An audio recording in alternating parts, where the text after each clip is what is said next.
نوشته بر بام فلک لبیک لا شریک لک خدای مهربان. اله من پناه من خدای مهربان، تو آفریده ای مرا ز لطف بیکران. نوشته بر بام فلک لبیک لا شریک لک خدای مهربان. دینم شده اسلام تو، ذکر قنوتم نام تو، دارم به لب پیغام تو یا رب العالمین. شد خانه تو منزلم، گردد به دور تو دلم، تنها کلید مشکلم ای هستی آفرین. بخشنده تر از هر کسی دریای بخششی،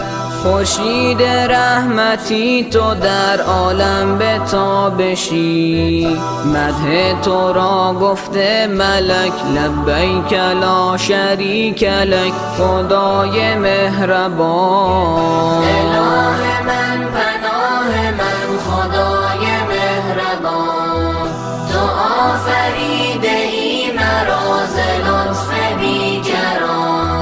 نوشته بر بام فلک لبیک لا شریک لک خدای مهربان. تو بوده ای به هر زمان، تنها امید بندگان، جاری به روی هر زبان ذکر دعای تو.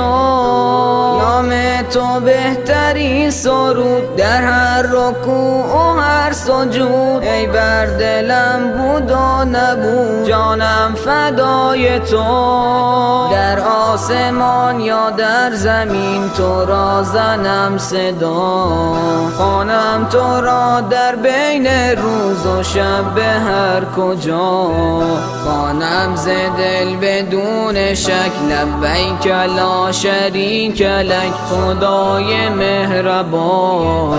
اله من پناه من خدای مهربان، تو آفریده ای مرا ز لطف بیکران.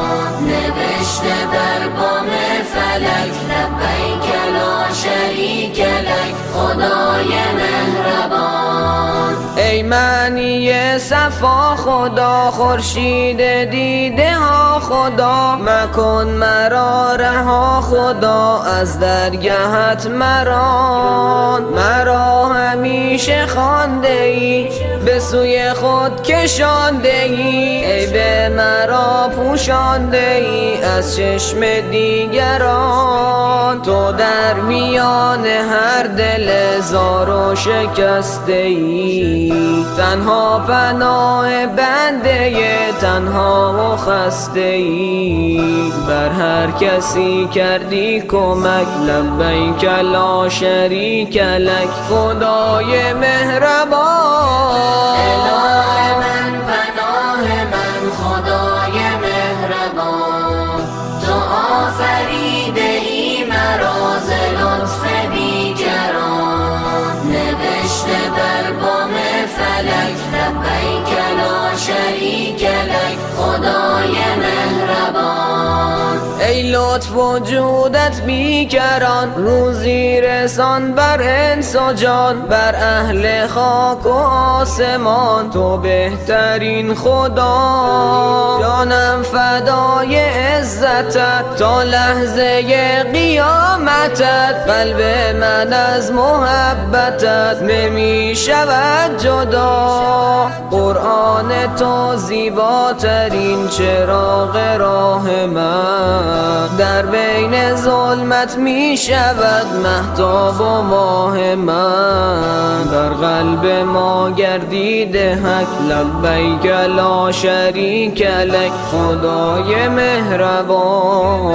اله من پناه من خدای